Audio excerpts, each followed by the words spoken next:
Hello, Facebook world. It's Lisa Neller here with Smart and Social, the new relationship marketing for small business. And this is where we help solopreneurs build on their dreams and develop skills for success.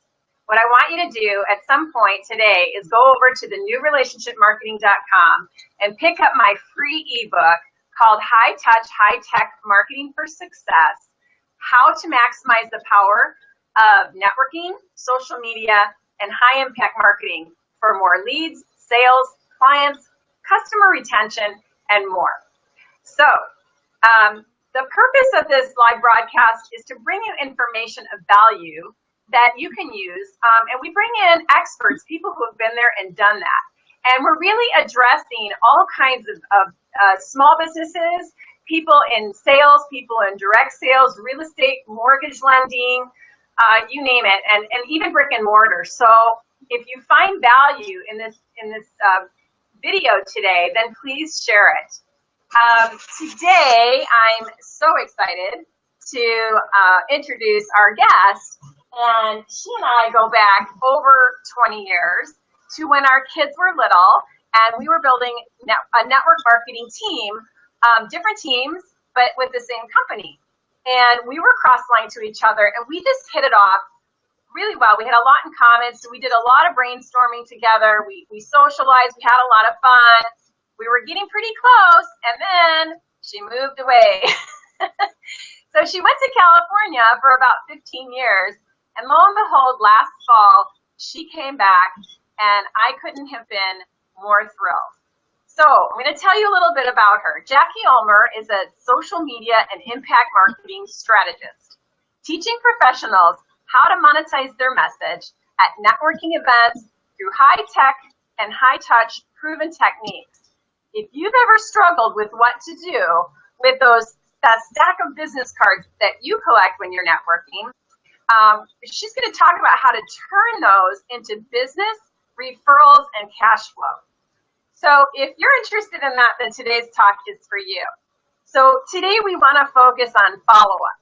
And that's because it's one of the key ingredients that you may or may not be missing in your networking, but we have found out that that is pretty important, and a lot of people just sort of drop the ball there.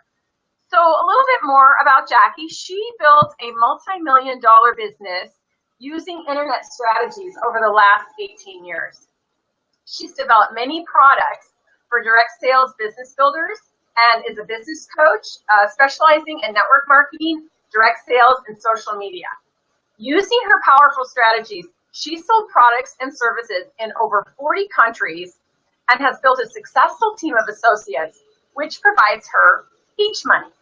And if you didn't see my interview with beach money author Jordan Adler, scroll down after this interview and see what that means. So welcome, Jackie. I am so proud to call you friend and business partner, and thank you for being here today. Thank you, Lisa. What a beautiful introduction. What a beautiful walk down memory lane with all the fun that we've had, the experiences. Forgot to tell them we went houseboating even. Camping, we did a lot of fun stuff. So anyway, it's great to be back and working together one-on-one, even though we're not live. We're not face-to-face, but it's kind of cool. We're in the same city, so that's a cool thing. That's right. Yeah. Yeah, so Jackie, for the sake of our audience, please tell us a little bit about your story, your background.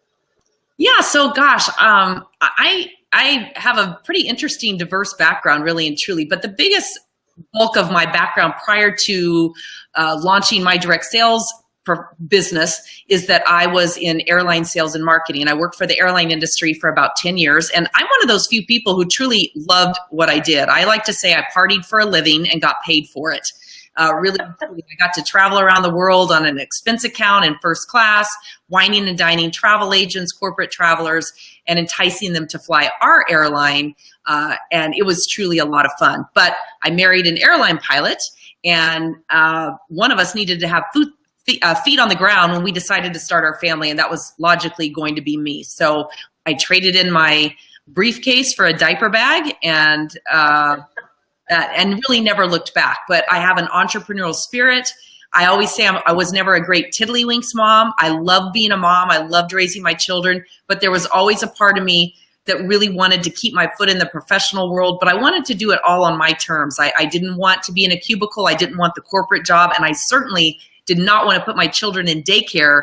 But I didn't know what was going to be a fit for that. I had been approached a couple of times about network marketing, and I was literally, talk to the hand kind of a person. I was not interested at all until I had my first child and I was home looking for something. And as fate would have it, the same company, same opportunity, same product, and same compensation plan dropped back into my lap. And on that day, I could not have been more interested. So that leads us to our topic of how important follow-up is, because you never know when somebody's life situation is going to change, and whatever it is that you're offering, they're going to have a shift and be interested. But if you don't keep yourself out there, they might not remember you, and you might not be the one that they call. So that's a little of my story. I jumped into network marketing. I'd love to tell you that I had an amazing fast start, that I'll be written up in the Network Marketing Hall of Fame. No, not at all. That's not how it went. I still had a lot of struggles. I had to learn to get over myself, get over my fears, and I had to learn how to be a good networker, communicator, and I had to learn good follow-up. Ultimately, I found the internet, or the internet found me, however you want to put it, and that really changed my life, changed my business. And yet still at the same time, even though the internet's an amazing tool, it's still the same philosophy. It's still relationships that you're building. It's still a long-term strategy, keeping in touch with people, developing that top of mind awareness so that you're the one who they think of, and building that out, and of course following up with people. So that's my story. Yeah, so one of the things I admire about you is that I remember your first website, and so your online efforts started a long time ago, but I have watched them evolve. So one lesson in that is like, never think anything has to be perfect. Just start, and then just start letting it evolve over the years. And the other thing is that, I know that you built a tremendous business online, but you also like to network and be one-on-one with people. So you've got the combination, really the perfect combination. And I love that, you teach people that it's the same in both arenas, no matter where you are at. Now, we want to talk a little bit, or a lot of it, about follow-up today, because that's where the money is, right? But first, let's talk about what comes before the follow-up. What do people need to know to build a database that is full of great relationships? Well, I think the key word that you really hit on that's so important is the word relationship. When you stop and look around the world, and whoever is, if you're listening to this and watching this, I want you to think about your own day-to-day life and activities. You may get up in the morning and you go to your email, and it's, there's a ton of junk. If you're like me, half the time I sit and I go through and I hit delete, delete, delete, delete, delete first, and I clean out my email. 88% of all email gets deleted unopened. That's an amazing statistic, and it's important to know. And I mean, I can vouch for that myself. I can totally say that's absolutely the truth just based on my own. Some of them I delete. It's not that I'm not interested, but the timing's not right. And my mantra is it will come back to me when the time is right, whatever it is I'm deleting. You can go to your mailbox. There's a lot of impersonal mail in there. I could hold some of it up. It's, over there, but you get a lot of junk mail, especially being back in the Valley in Phoenix, living in a bigger city again. Wow, I'm amazed at how much, the coupon things and all the packets and all the marketing that comes to us. We go to Facebook, we've got Facebook ads, we've got this, there's bright, shiny objects that are just distracting us everywhere. But when it really comes down to it, and we think about our own buying habits, we typically buy based on a relationship. That's why I work with a lot of real estate agents. The internet has totally changed the way real estate's done. 90% of all searches for a home start on Zillow or Redfin or one of the other sites. We typically say Zillow because it's the most common out there. There are other sites out there, but most people go online first. Before they ever contact a realtor, they start looking. But the relationship is key, because at the end of it, who are they going to call? Who are they going to book business with and do that type thing? So the relationship is really key. So all along the way, from start to finish, your number one goal is to meet people and truly build a relationship. And, for all of us, whatever profession you're in, assuming that you're in a profession where you need to generate your own leads and sales, all of us typically start with our family and friends. If you launch a real estate business, you let your family and friends know, hey, I've gotten my real estate license, would love for you to think of me, blah, blah, blah. If you open an ice cream store, hopefully you're going to let all your friends and family know, and you're going to invite them to your grand opening. If you start a direct sales skincare company, or you start selling Tupperware, or whatever it is, we typically start with that list of our family and friends, and that's great. And as long as you've been building good relationships with that group, very often you can get in front of them. What they decide to do is totally, their decision, but you can get in front of them. But for all of us, once we've, exhausted that warm market of family and friends, how do we get out there and build that database beyond that? And that's really the key. And really, there's only so many ways to do it. We're all out and about every day. We meet people. We can, interact with them and build a relationship.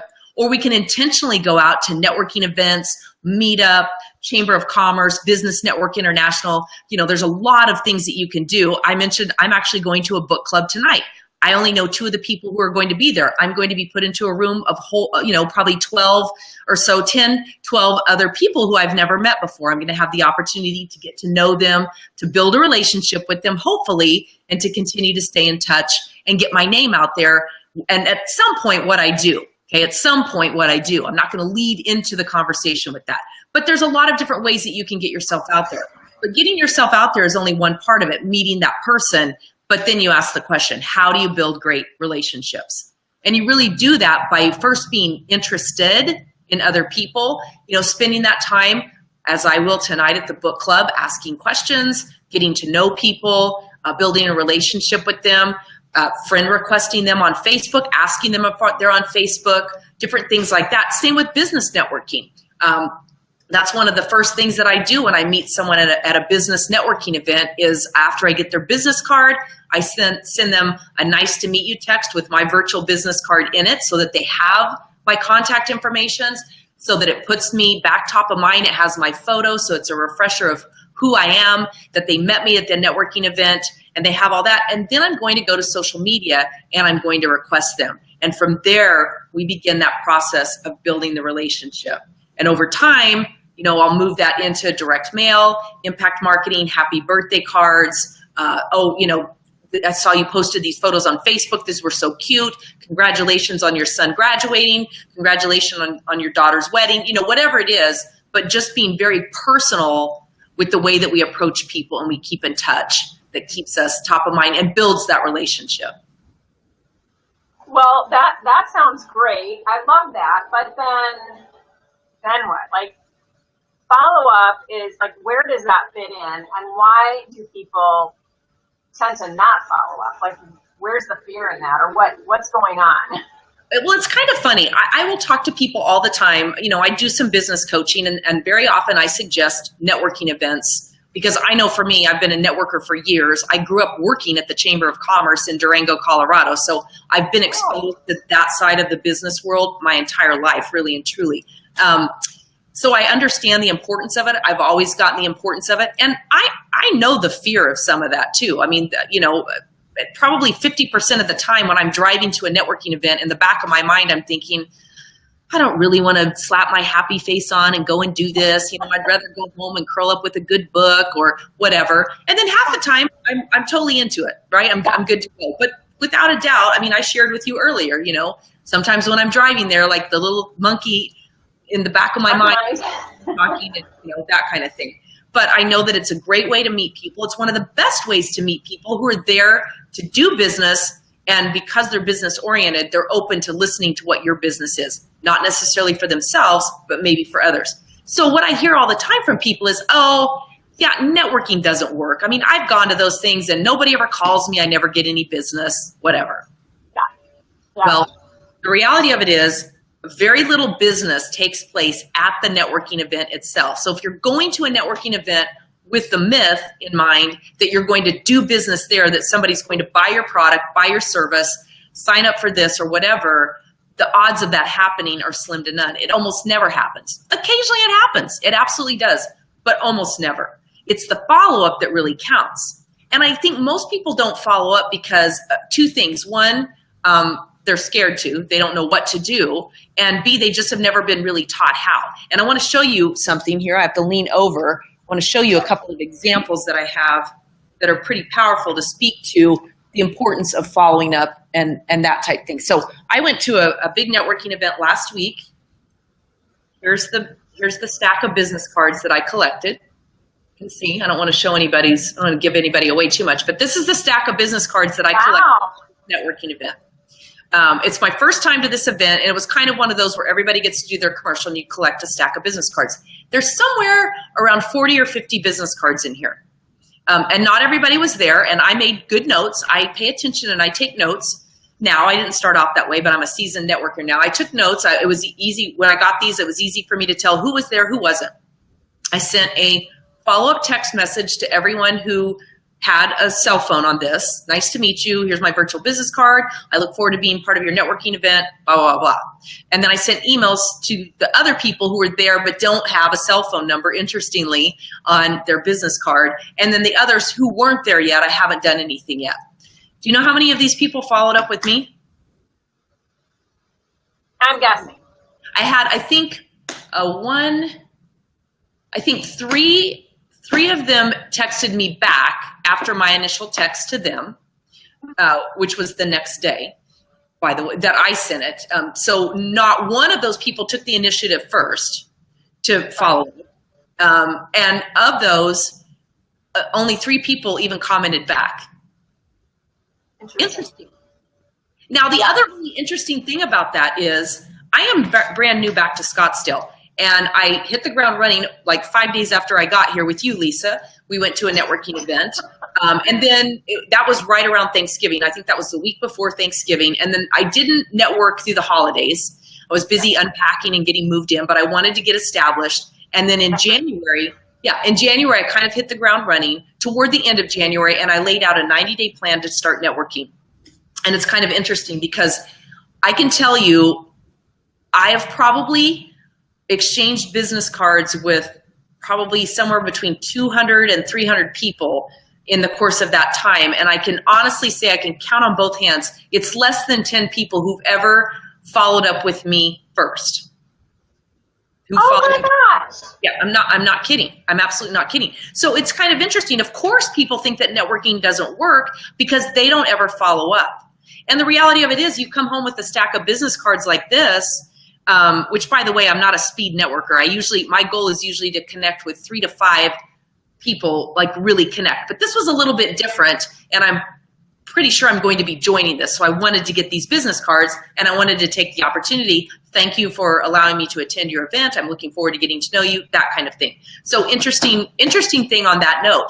And so, of course, people think that networking doesn't work because nobody's calling them to do business.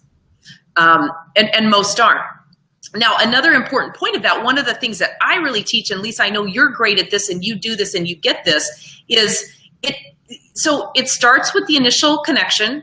You collect the business card, you send the nice to meet you text with a virtual business card ideally, and then not necessarily with everybody, but you go through and you take a look and say, who could I potentially be a good strategic partner with? Possibly they'll do business with me. Possibly I would do business with them, but most importantly, who am I aligned with enough that I would most likely refer them to my friends and family, someone to do business with?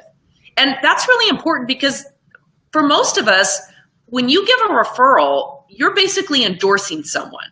So, my thing is I don't give referrals or endorsements lightly. I'm only going to endorse someone who I feel like will take good care of my center of influence, the people who are important to me, the people who I am hoping will refer me, and so on.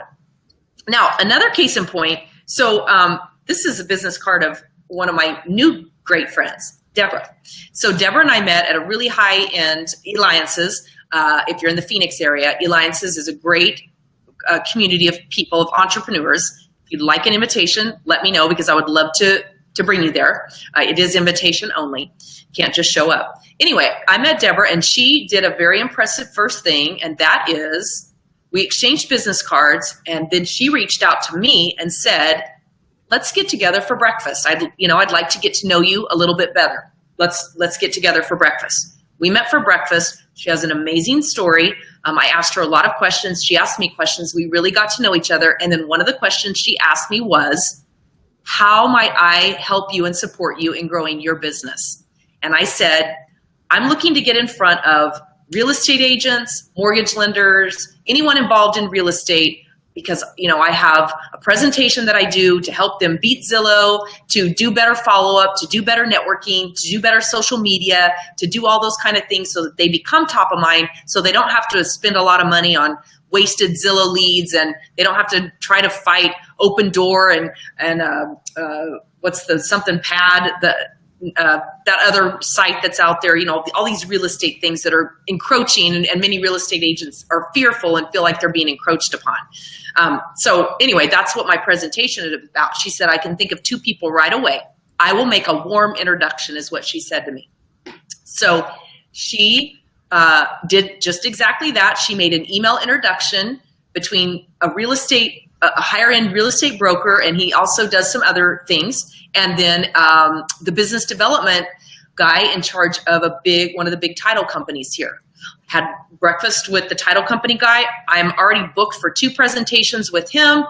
He's connected me with a few other people. Through that, I was able to leverage that those bookings, and the flyer that I created for that. I leveraged that out with another Alliances member who today I went to a title company to watch his presentation, brought my flyer for this one and my business card, and now I'm booked with that title company to do a presentation.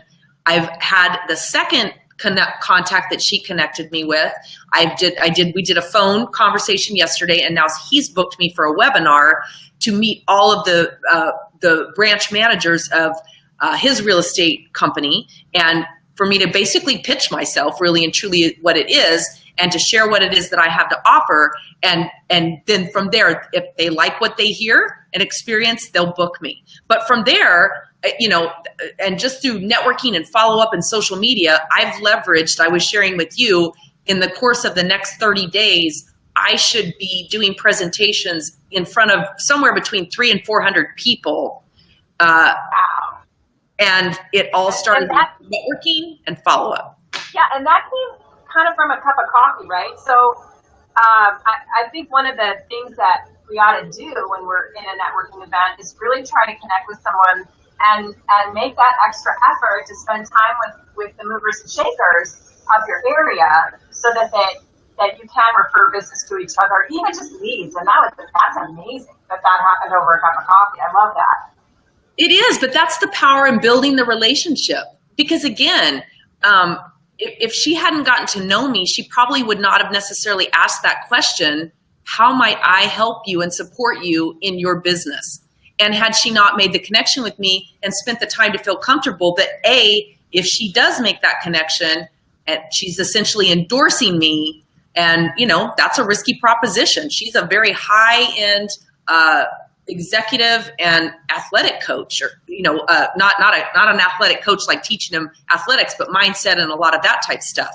I mean, okay. She really high-end type things. And so, her reputation is on the line when she does that. So, those kind of things are very important, that you spend that time to sit face to face with somebody, not to pitch what you have to share, but to get to know them. Find out who they are. What's their background? What's their story? Where do you have commonalities? Be a really good listener and ask a lot of good questions. And then, when the time does present itself and they say, tell me a little bit more about your business and what you're looking for, then the key piece of that is, don't pitch your business to them. Share what you do in a way that says, this is the solution I provide. This is the perfect referral for me. If you know of anyone who fits that profile, I would love an introduction. When you say it like that, I promise you, if they're interested, they will let you know. You don't have to say, are you interested? They will let you know. Right. You just want to position yourself, position them, and make it comfortable to be able to have that conversation and, be light about it.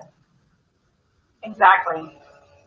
Great. I'm going to hang on one second. I'm just going to shut the door. But I want to know what the follow-up system looks like. And let's talk about when you do get that appointment and you've done your presentation, then what? I just go ahead and start talking. I'm just going to set this door real quick.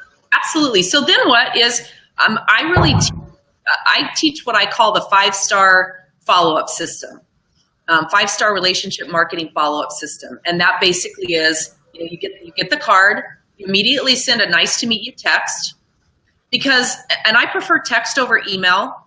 And I will tell you, with email, stop adding people to your email list just because you meet them at a networking event. Drives me out of my mind. That is spam. That is not permission marketing. Just because you meet someone does not give you permission to add them to your list.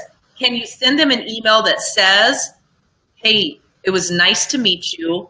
Would love to get to know you better. That kind of thing. Certainly have the one-on-one, whatever. If people are interested, they will ask to be added to your list, but don't add them to your list without your permission. Lisa, you shared a great story with me this morning of someone who you interacted with who said, oh, well, part of my follow-up strategy is I just put them in my email database and I start dripping on them.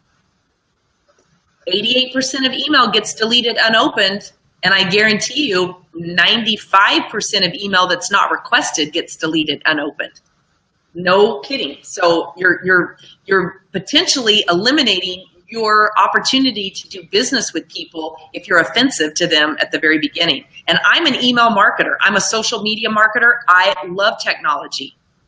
But I also respect that there's a human being on the end of every single interaction on social media. And that's, if I could drill anything into everybody's head, that's one of the biggest things. It's like you said about me. I have learned, actually, I don't know why. I just knew this intuitively from the beginning. I feel fortunate that I did. But for me, the online tools and the online way of doing business has never been anything but an extension of what you do offline. So you wouldn't walk into a networking event and grab somebody and sit them down in a chair and basically blurb your email to them. And that's kind of equivalent. I mean, I know that's kind of a harsh visual, but that's essentially the equivalent of what you're doing when you do that to them with email. So the back and forth relationship building that you do on social media and with online tools, you want to do it in the same exact way that you would if you met them face to face. If you walk into a barbecue and meet someone, hey, nice to meet you. How do you know Susie Q, our hostess? Oh, really? You guys went to school together. Where'd you go to school? Hopefully you would know. Do you have kids? How long have you lived around here? You build a relationship with them. You don't say, oh, you're Susie Q's friend. Well, let me tell you about my widget. It's so amazing and blah, blah, blah. You don't do that. And again, that when I say it like that, people laugh, and but when you think about it, it's kind of true with the way a lot of people approach the online space with social media and using it as an advertising and sales platform instead of letting it be the most amazing relationship building platform that it can be. Okay, so you said you had 5 things. So you were That's like right. The texting, and then what was the second thing? Text them, nice to meet you. Yeah. And then I will connect with them on social media. So that's step 1, connect with them on social media. I will mail them a physical nice to meet you greeting card. Okay. Because again, personalized, right? It's a little more personalized. It has my brand on the back that absolutely brands me on the back. So in my card, I don't have to say, in the inside, I don't have to say I'm with XYZ company and blah, blah, blah. They can flip it over. It'll either have my photo on the inside, nice to meet you, so they can put a name with a face, or it'll have their photo in it. A lot of times it's their photo that I've taken from Facebook. Maybe I took a selfie with them, whatever it is. I like to send a personalized card because it's impact marketing. It gets open and they go, wow, that's different. I have story after story, and there are stories after stories of, those kind of things, how it does make an impact. It gets the phone call, it gets the text, it gets the social media post where people go, that was pretty amazing, thank you. So that's step number 3. So the text, nice to meet you text, the Facebook connection, I will mail a card, and then I will make a phone call. That's the 4th step, make the phone call to set up the one-on-one appointment. And one-on-ones can be done in a number of ways. You can do them with Zoom, kind of like we're chatting here. You can do them with Zoom. You can do it over the phone. You can do it with Zoom. Zoom feels good because you're face-to-face basically, and you can really get a sense for people. You can ask questions. And a lot of times people do have busy schedules. So I don't want a whole lot of time to go by between that. So if they can't meet me for coffee, or I can't meet them because my schedule's crazy and running around, that's not always the best use of our time, although it potentially could be, then you can schedule the Zoom call. And then it's the ongoing, consistent follow-up, and it's the building of that relationship, the nurturing of that relationship. So the first 4 pieces come ideally within that first week. Immediate, nice to meet you text, and immediate Facebook connection. Next day, I send out the nice to meet you card. It's going to take a couple of days for that to get there. And then within that time frame, I'm going to make the phone call to hopefully schedule the one-on-one either by Zoom or in person. And then the ongoing follow-up is consistently over time. Okay. So when you, let's say you do a presentation and you talk to somebody and you've given them your information, how long do you wait to follow up? And if they don't get back to you, then what? What do you do? So I follow up 3 times, because here's the thing. I miss stuff all the time.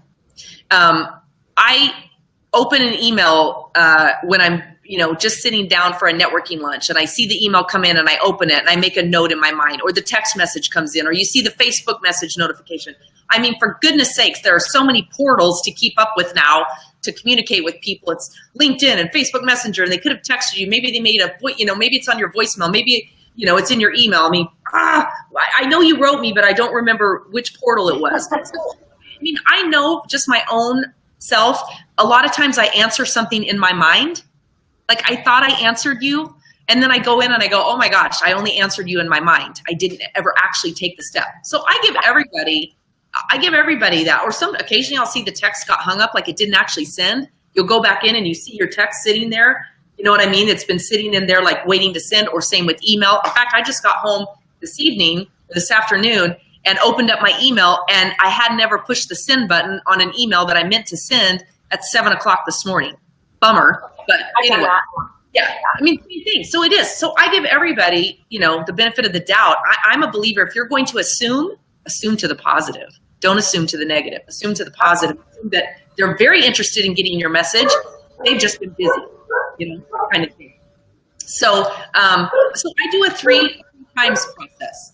So I will, make the first contact, and if I don't hear back from them, then I wait a couple days, and then I'll reach out again and just say, hey, I'm circling back around. I know if you're like me, you get busy. Sometimes I see things and think I answered it, or I mean to come back to it. So just wanted to circle back around. And then if I don't hear anything, then I'll give it about a week, maybe 2. And then I kind of do the balls in your court message, which is basically, hey, obviously you're super busy, and I get that. I'm busy too. You've got my contact information. I'll wait to hear from you when the time's right, because I would still love to connect, get to know you a little better, and share some details about my business, see if there's a way that we might be good referral partners or potentially do business with you, etc.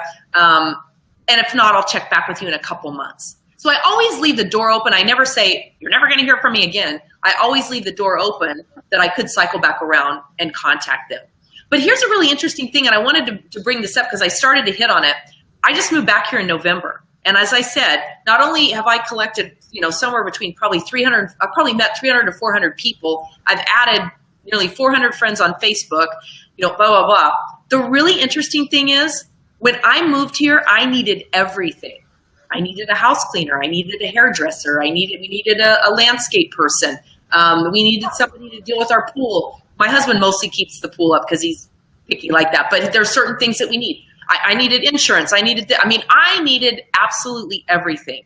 And I would share that at every networking event I went to, because I thought this is going to be a great way for me to begin to build relationships with people, because surely they're going to be on me like white on rice, I mean, it was like I had a big target. Talk to me. This is the girl who needs everything. I've probably met 4 hairdressers. I tell every single one of them, oh, I'm brand new.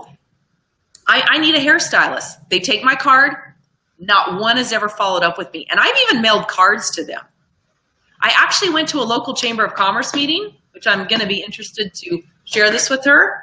I requested an application to join. I gave her my business card, and I followed up with a card with my address and phone number and said, I'm looking forward to being a member of the Chamber of Commerce here, blah, blah, blah, blah, blah. Call or text me when you get this. That was almost a month ago, and they've never followed up with me. That's the Chamber of Commerce. I'm trying someone who doesn't really want business. I'm trying to give them money to join. And I also indicated which committee I was interested in being on.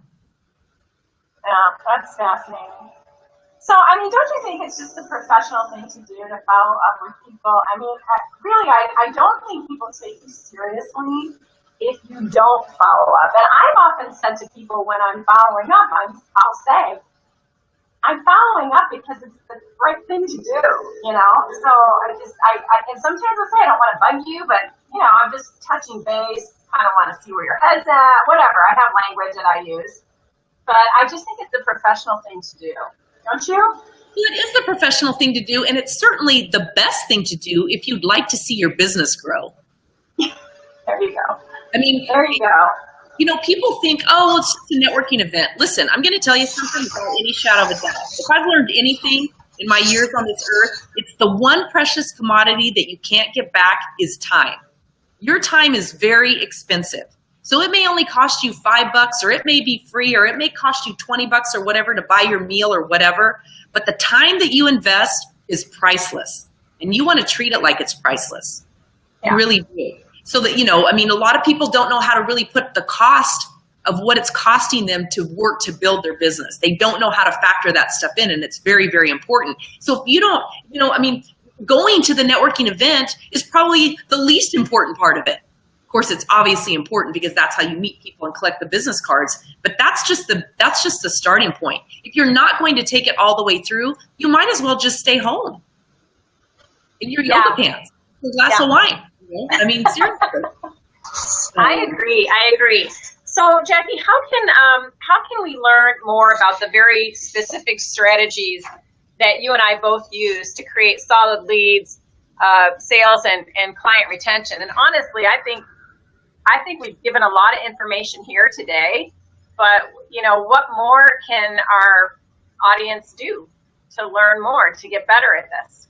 Absolutely. So I do have, you can go to JackieUlmer.com or cardsmakecash.com. If you do, please let me know that, you know, put in the comments. I usually have comments. Please let me know that you found this on Lisa's, you know, through her fabulous Facebook Live and that type thing, because we do work in partnership, and it'd be, you know, fun to kind of talk about and strategize some of the ways that we might help you.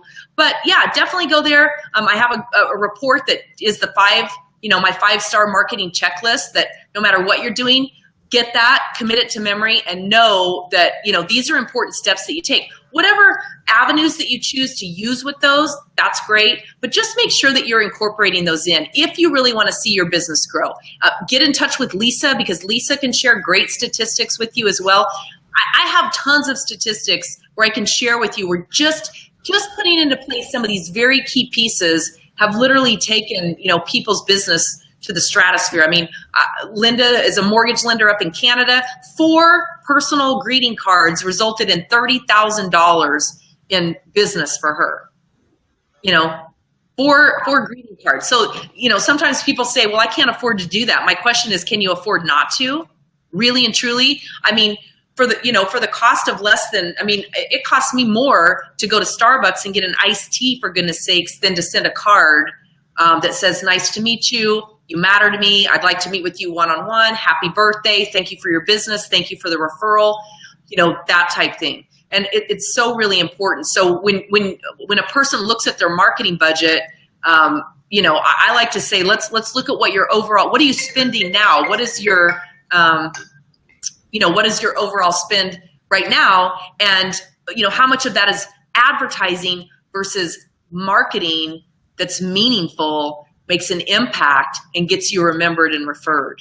Because that's what really matters. Anybody can advertise. Anybody can advertise. But those, you know, I wish I had one sitting right here.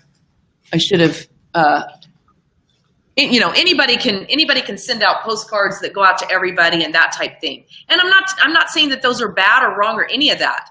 They certainly serve their purpose. But in terms of really getting in front of somebody, I can tell you without a shadow of a doubt that all of those real estate postcards that I get are great, but they go right in the trash, because I have built relationships with real estate agents in the local area who will always get my referral in my business because they've taken the time to meet me and build the relationship with me.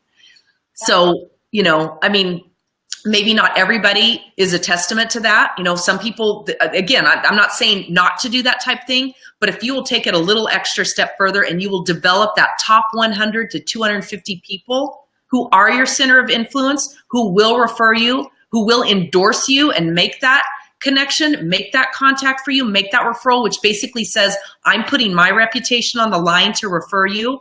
I want to make sure that you're going to take care of my people. When you spend the time to build that with people, you will build a 98 to 100% referral-based business, and you won't be wondering where your next sale or business partner or house listing or any of that, whatever it is that you offer, you won't wonder where that's coming from because you're going to build a referral source that's constantly going to be referring you, and you're going to be amazed with your business results. Yeah, I mean, they say that the most effective form of advertising is word of mouth and referral business. So yeah, it's different from mass advertising. That's a whole different ballgame. And so that's not what we're talking about here. But again, these strategies can be used by anyone in sales, in small businesses. I mean, we've seen people in the scrap metal business do better. We've seen people in the auto business, auto repair business do better, increase their business by 60% using these strategies. And we could go on and on about that, but we won't because we're running out of time. So, but I want to thank you so much, Jackie, for joining us today. This is really valuable information. I mean, if you put into practice what Jackie has talked about today, you're going to see your business increase tenfold. So stay in touch. If you found value in this video today, please share it with someone that you know has a small business or is in any type of sales, and do that, and then come by and visit me again at thenewrelationshipmarketing.com and get my free ebook. So again, Jackie, thank you so much, and look forward to seeing you tomorrow when we're going to go do some more of this. We're going networking, people. 8:30 a.m. So. That's right. All right, you all have a great night. Thanks for joining us. Bye. Bye-bye.